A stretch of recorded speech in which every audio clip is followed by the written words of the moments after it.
I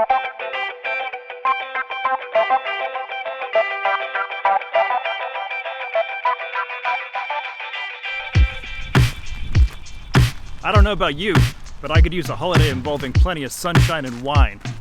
Let me show you the place I have in mind.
Puerto de la Cruz. Over the years, it's become my family's second home in the Canary Islands, and I long to be there. Don't get me wrong, I love Britain, and autumns here are beautiful. But each year, as the temperatures begin to fall and the nights grow long, I dream of flying south to see out the winter in a place where the air is warm, the ocean is clear and blue, and where the perpetually green landscape yields more good wine than you can shake a stick at. Of course, I'm not the first person here in England to entertain such thoughts. There is even a name for those who do head south to overwinter in the Canaries. They're called the Swallows. And the annual migration has actually been taking place for a very long time now. You may be surprised to learn that the age of mass tourism in the Canary Islands arose during the Victorian era, and it began when Spain's first ever health and pleasure resort was opened in Puerto de la Cruz in 1890. The resort was designed specifically for the growing number of travelers who were choosing to escape the grey winter skies and soot of booming industrial England to revitalize in Tenerife, which was, at the time, just a week away by steamer. You see, during the second half of the 19th century, the burgeoning British Empire needed fueling ports for its new breed of steam-powered ships, and Tenerife, strategically placed in the Atlantic, agreed to become a major coaling station. It didn't go unnoticed by the British shipping companies that the Orotava Valley of Tenerife is uncommonly beautiful and blessed with pure sea air and an agreeable climate.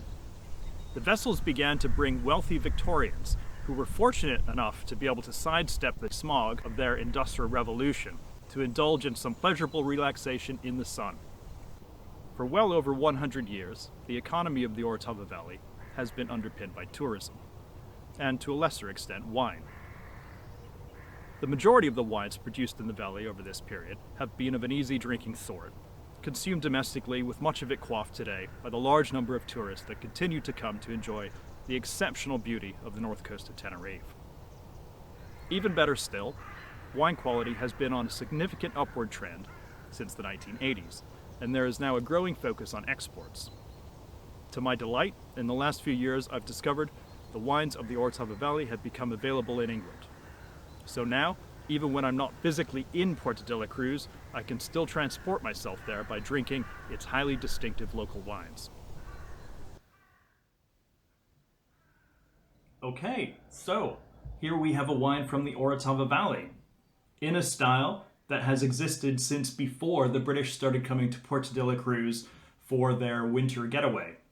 It's the Tajanaste Tradicional, vintage 2018, from Bodega Tajanaste, and released under the appellation of Dio Valle de la Orotava, which means that it's guaranteed that the grapes that were grown to make this wine were grown in the Orotava Valley, and the wine was made there, rendered there as well.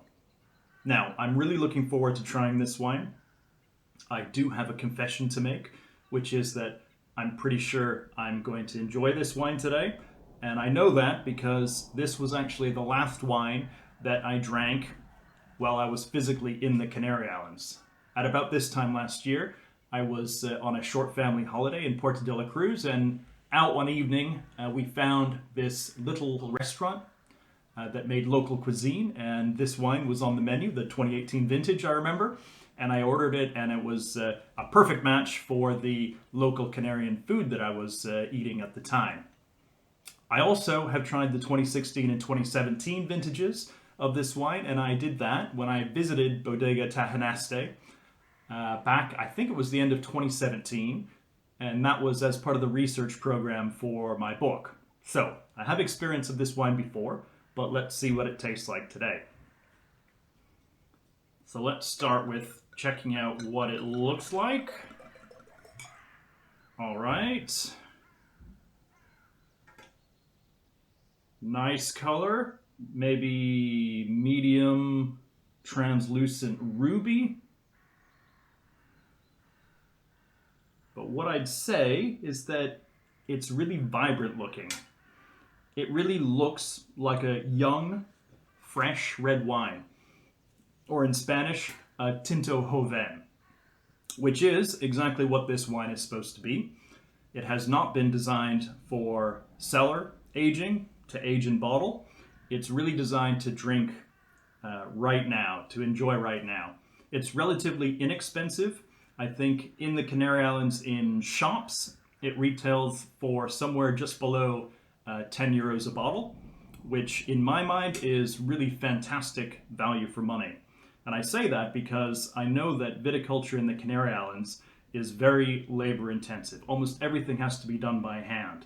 And that's because almost all the vineyards themselves are very, very small and on sloping land. So mechanization is pretty much non-existent for winemaking in the Canary Islands. Let's give this wine a sniff.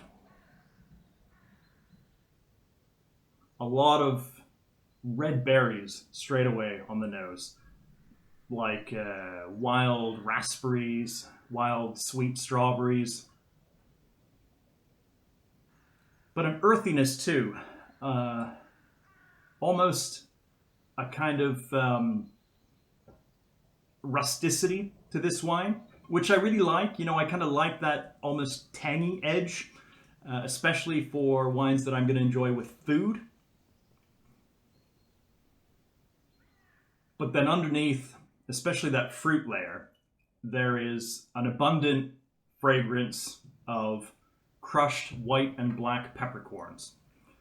Now, if you don't believe me, try this wine, and you'll know what I'm talking about. It's really unmistakable.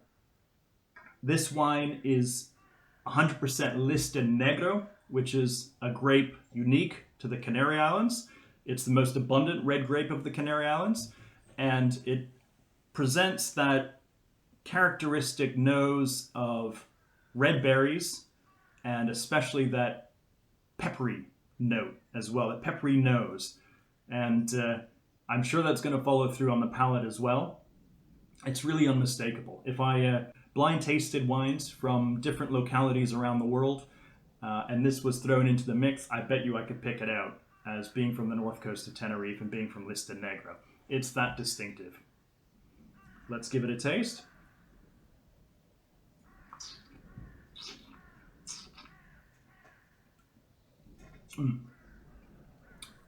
Good acidity, 100% dry, by which I mean that there's no sugar in this wine. It's a dry wine, but what it does have in abundance is a sense of sweetness of red berries, and also the tartness or acidity of red berries as well. Really refreshing straight away on the palate.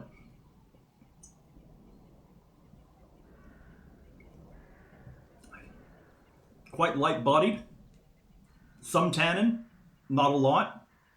And what comes across to me with this wine for a Lista Negro from the Orotava Valley is that it's quite smooth. And I attribute that to the hand of the winemaker, a fellow named Agustin Garcia Fares. Really nice guy I met back when I visited the bodega at the end of 2017. And Agustin trained as a winemaker in Bordeaux. He's a local guy. He's from the Orotava Valley. But he has a lot of knowledge and experience of blending wines. And I know in this wine that a small proportion, I think it's 20%, has seen some time in oak barrels. Now, he's done that not to impart oaky flavors, vanilla, toasted notes, that sort of thing, but to slightly round the edges of this wine, which I think he's accomplished in that it's now something not so much a local rustic wine, but more of a local wine that's quite elegant as well. Really enjoyable, really easygoing, something to enjoy whilst on holiday in Puerto de la Cruz, for sure.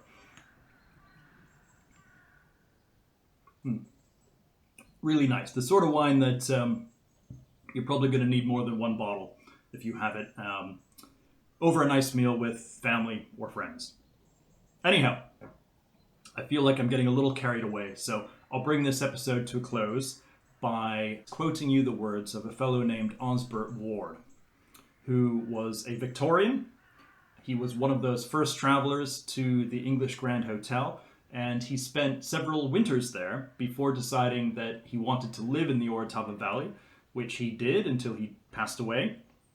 And in that time, he wrote a really fantastic, really interesting little guidebook called The Vale of Orotava, which I've pored over as part of the research for my book, and it's just so many insights into those early days of British mass tourism to the Canary Islands. And what Ward says is, the author, having had experience of the winter climates of the Riviera, northern and southern Italy, Corsica, Sicily, Upper and Lower Egypt, the Cape, and Madeira, confesses that, on the whole, the climate of Orotava is the best he has experienced. The principal feature is that it is extremely equable. The importance of this is great. I have known middle-aged men come here to Orotava and say that, if at home, they would have to stay in the house for months at a time. Here they are out of doors, enjoying themselves, and are as well as possible. To the weary in mind and broken in body, the advantages of a quiet, lazy life in Orotava are incalculable.